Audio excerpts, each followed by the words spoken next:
So it's what Jim in today's video. Let's go ahead and do a non-spoiler game review for Rocket League, which came out in 2015. As I mentioned then, it is a non-spoiler review, so you don't have to worry about being spoiled, but I won't leave any spoilers in the comment section below for people who haven't played this game.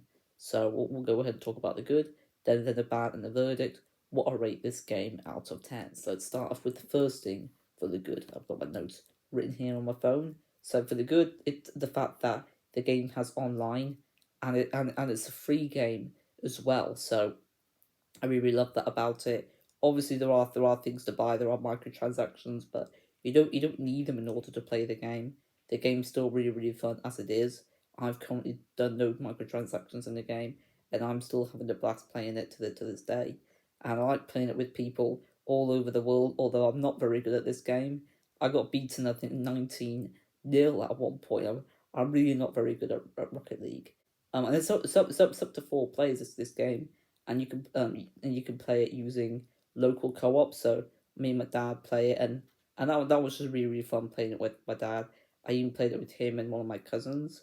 That was really great doing that. But I just had so much fun memories of playing Rocket League, and I do love that it is up to 4 players, so it just makes the game even more fun, and more people can get to play it together. Then, I also think that some of the most enjoyable fun experiences I've had with my dad in any video game, really. I've played a lot of video games with him, but it was some of my favourite experiences of playing a video game with him was playing Rocket League. And I also do love all the different arenas as well. There's loads of different arenas to choose from, but I love the look of pretty much every single one of them. If I had to pick a favourite, there's like a beach themed one. I do really like that. I've always loved a beach or tropical sort of aesthetic in video games, and it's definitely done amazing here. I just love all the different arenas, and I think they're all just really fun to play on.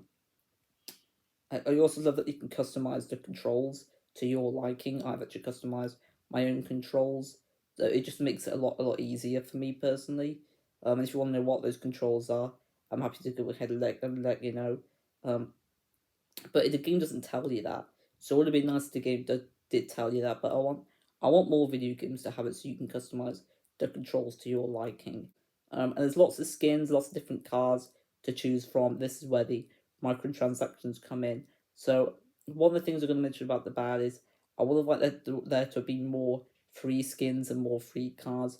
There's not a ton of options in terms of the free ones of them, but at the end of the day, all the vehicles play the same. They just look very differently. I also just love the sound the engines make in all the cars. They sound real, and they just sound just really cool in my opinion.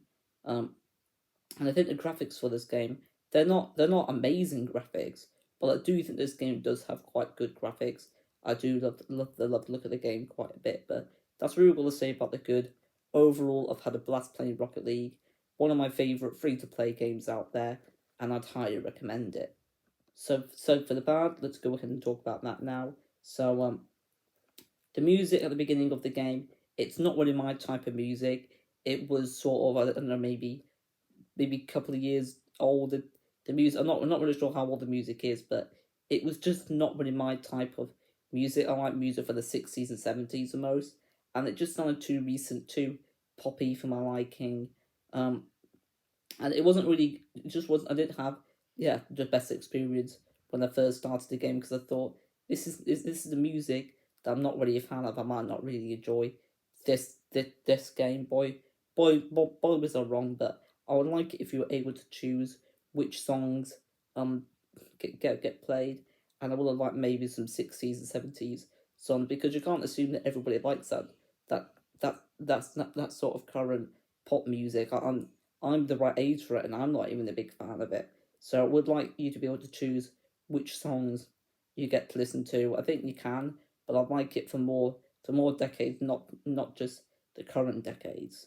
It would also be great if like I said earlier in this video, it would have been nice if there were more skins and cards that were free. There's not as many that are free as I would like. But it's not too big of an issue. And the final thing I want to touch on with the bad is there are all of these are just very, very minor criticisms. Um, I do think that maybe the game, I don't know, I just think maybe the online could be maybe more things to do on it. But these aren't really any major issues with the game, and now we'll go ahead and talk about the verdict for this game. So in terms of the verdict, I recommend this game to people who like online games and for people who like racing games in general to go ahead and get this one. It's free after all, and I was playing it on the PlayStation 5, but it's a PlayStation 4 version of the game. And I would rate this game a 9 out of 10. I think it's an amazing free to play game, one of my favourites out there. And I'm a big kart racing fan, and to this game was definitely right up my street. It was a lot of fun. It's basically football with cars, and I love that. I'm not even a football fan, but to be honest, it got me a bit more into that sport, playing Rocket League. The game's just really, really fun. Plays great, looks great. It's not a perfect game, but I do think it's an amazing game. And like I said, I rate it a 9 out of 10. So before I go ahead and conclude this video, there are a few videos and a few channels I'm going to be linking down below in the description. So I want to talk about the channels I've linked in the description first. So one of them is Mike Did You See That? I've mentioned his channel a few times before, and he recently got 1,000 subscribers. The reason why I want to mention him is because I appeared in 3 of his videos. He's a huge Back to the Future fan and a huge movie fan in general, so definitely subscribe to him if you are a fan of those stuff. But he did a Why Fans Love Back to the Future for the first film and for the second film, and I was a part of both of those videos, which I found really, really awesome. And when he does Back to the Future well, for the third Back to the Future film, I will hopefully be a part of that one as well. But I'm also going to be doing the live stream with Digiziva and Elliot from IMO Reviews, and I've linked his channel down in the description below as well. Definitely subscribe to him if you're a fan of movies and video games. But I'm going to be doing a live stream with those two. So if you want to go ahead and see me on the live stream, currently it's not live yet. So it'll be live on the 26th of May. So tomorrow I'll be live with Mike and Elliot, and it'll be 9 p.m. UK time. So if you want to go ahead and see me on there, if you're watching this review a few weeks after it came out, or a few years after it came out, you can still watch the live stream. It's just not, of course, going to be live, but you can still watch it on Mike Dejazida's channel. But that's what we're going to say for that, and that's what we're going to say for the review of Rocket League. And thank you for watching. Don't forget to leave a like, subscribe, and comment. Hopefully I'll see you on the stream, and I'll see you guys in the next video. Stay safe, take care, peace and love, and ciao.